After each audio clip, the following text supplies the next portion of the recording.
How to retire with millions. That's what I'm going to show you guys today. Hi, my name's Nick. Welcome to my channel.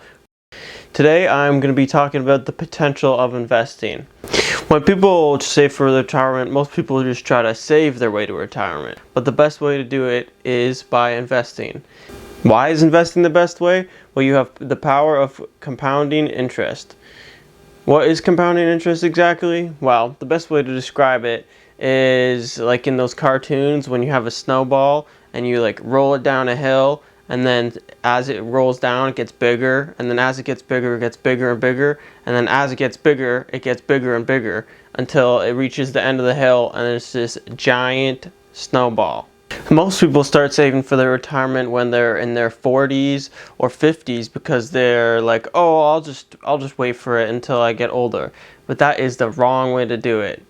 In fact, if you were 20 and you had $32,000, if you invested it just in an index fund without doing any work, it would be worth over $1 million by the time you hit 65. To show you guys this, I'm going to use a compounding interest calculator. You could just look for it online. You just type in how much you're going to put in each year, the interest rate or the return that you make per year, and how many years that you are going to invest it for.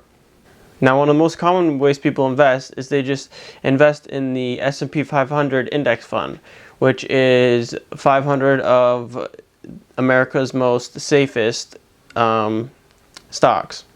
The average return of this has been anywhere from like 7 to 10% return. So I'm just going to use 8% in this example. As you can see, if you are 20 years old and you invest $32,000 just in the index fund, which requires no work, it hits $1 million when you hit 65.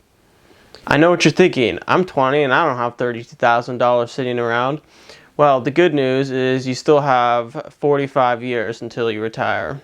If you're under 25, this is for you. There's this investment account called a Roth IRA in the States, or a TFSA in Canada, a tax-free savings account.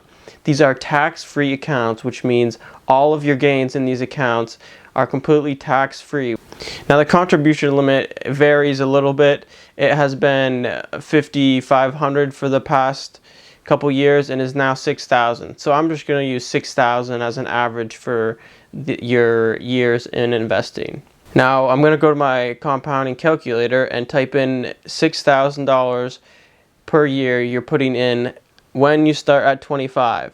By the time you hit 65, you will have almost $1.7 million that is tax free. That's enough for your retirement. You can pretty much travel where you want to.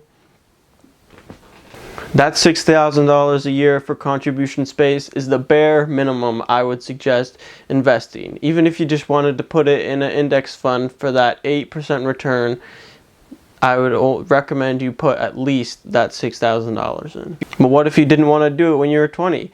Well, if you started when you were 40, well, just 15 years later, you would have to put in more than 3 times as much per year to reach that $1.7 million with no work. Now, if you're like me and you want to invest for yourself and not just put it in the index fund, this is where the returns can get really fun. I'm not going to change how much you put in or when you start. I'm just going to say at 25, you're still putting in that $6,000 a year. That is your contribution limit for your TFSA or your Roth IRA. Now, if you just made a 15% return, which is above average, but is very, very doable, that $1.7 million now turns into $12 million. Guys, that is crazy. You become a millionaire at the year 23, which if you're 25 is in your 40s, which is not bad. Now, from my last one, these numbers are absolutely insane. Now, let's say you're making a little bit more money and you're making a really good salary, like $100K, and you can save $20,000 a year. And now let's say you put in a ton of work to try to get the returns. Maybe you invest in a Tesla stock or you found an Apple-like company when it was younger, and you hit those really big growth stocks, and you make a 25% return. Well, now these numbers are insane. If you started when you're 25 with 25% return and $20,000 per year, by the time you're 65, you will have over $750 million. That is crazy. Anyways, guys, that's my video. I just wanted to show you the potential of investing. Please like and subscribe, and if you have any comments, just put them in the comment section, and I'll see you guys next time. Thanks.